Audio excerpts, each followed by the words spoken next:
La députée écologiste de l'Isère, Cyrielle Châtelain, nous a rejoint. Bonsoir, vous êtes aussi président du groupe écologiste et social à l'Assemblée nationale. Vous avez organisé une conférence de presse là en début d'après-midi sur l'adaptation de la France face aux canicules. Quelles sont les leçons à tirer de ce qui se passe à Marseille ? C'est que les impacts du réchauffement climatique sont là. Après, on a eu des semaines avec une canicule extrêmement forte, avec des pics à plus de 40 degrés. On n'a pas eu, ça vient d'être dit depuis plusieurs semaines à Et Marseille. assez tôt dans la saison estivale. Et assez tôt dans la saison estivale. Et donc, de fait, c'est propice au déclenchement des incendies. Donc, il y a deux sujets. Il y a la question, le combat des écologistes, qui est de réduire les émissions de gaz à effet de serre pour limiter l'impact du réchauffement climatique. Et là, très clairement, tout degré gagné serait une bonne chose. Et puis, il y a s'adapter aux impacts déjà présents. Et notamment, il y a la question des moyens de lutte contre l'incendie qui vont être au cœur des sujets. Alors on a et des à la fois Canadair l'entretien vieillissants, on en parlait tout à l'heure, qui vont être renouvelés, mais ça prend du temps parce qu'il n'y a qu'une seule entreprise qui les fabrique, une entreprise canadienne. Les Canadiens vieillissants, et moi aussi, de ce que j'ai compris, on a nos hélicoptères bombardiers d'eau lourd qu'on loue chaque été. Donc ça, c'est aussi un vrai sujet. C'est-à-dire qu'on a besoin d'avoir du matériel et du matériel en propre et pas seulement en location. Donc il y a vraiment cette question-là des moyens, des équipements. Et puis il y a toute la prévention. Et il y a toute la prévention. Après, la prévention, c'est sur les gestes. Parce qu'effectivement, généralement, l'incendie, ça va démarrer. Ce qu'on dit, beaucoup d'incendies démarrent par des gestes de l'homme, d'imprudence. Alors à Marseille, c'est une voiture qui a pris feu. C'est accidentel. Bon, là, mais c'est lié à... quand même un facteur humain. C'est ça, l'étincelle est un facteur humain, mais dans un contexte où on a à la fois des sols très secs et la question, en fait, aussi de la gestion de la forêt. On a des moyens de l'ONF qui sont décroissants, on a la question de l'encadrement des coupes rases, on a la question de la protection du sol forestier. Donc il y a aussi comment est-ce qu'on va adapter nos forêts à ces températures. Oui, mais il faut aussi débroussailler. Et débroussailler, et ça c'est la responsabilité des propriétaires. On accuse les écologistes d'empêcher justement le fait de débroussailler parce qu'il faut conserver la biodiversité. Et c'est un procès qui revient régulièrement quand même. Oui, qui est revenu notamment quand il y avait eu des feux en Gironde.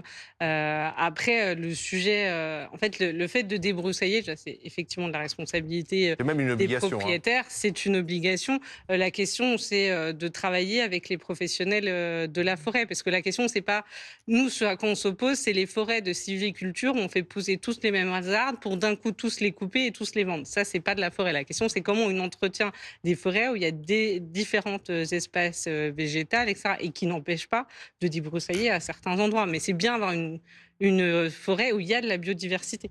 Ouais. Mais là, aujourd'hui, vous pensez que la France est suffisamment bien équipée ? Non. Non, la France n'est pas suffisamment bien équipée. Comme je l'ai dit, quand on en est à louer certains équipements, c'est qu'on n'est pas suffisamment bien équipé. Si jamais on se retrouve avec un été de feu, selon vous, on aura du mal à y faire face, quoi, en fait, c'est ça ?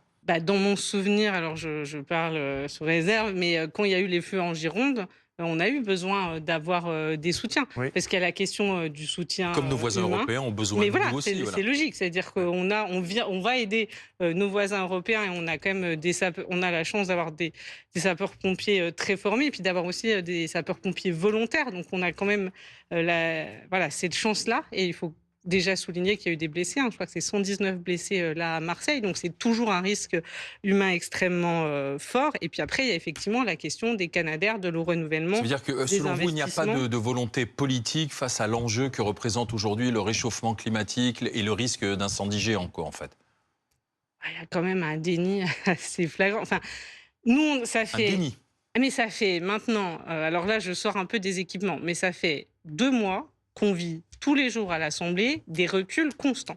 Mais sur des sujets, par exemple, si on parle des zones humides, on parle de la question du lutte contre le réchauffement climatique, préserver des zones humides, c'est essentiel dans cette bataille contre le réchauffement climatique. Eh bien, la droite, l'extrême droite, ont fait voter une loi, dans la loi du plomb, il y a aussi des mesures qui affaiblissent la protection des zones humides.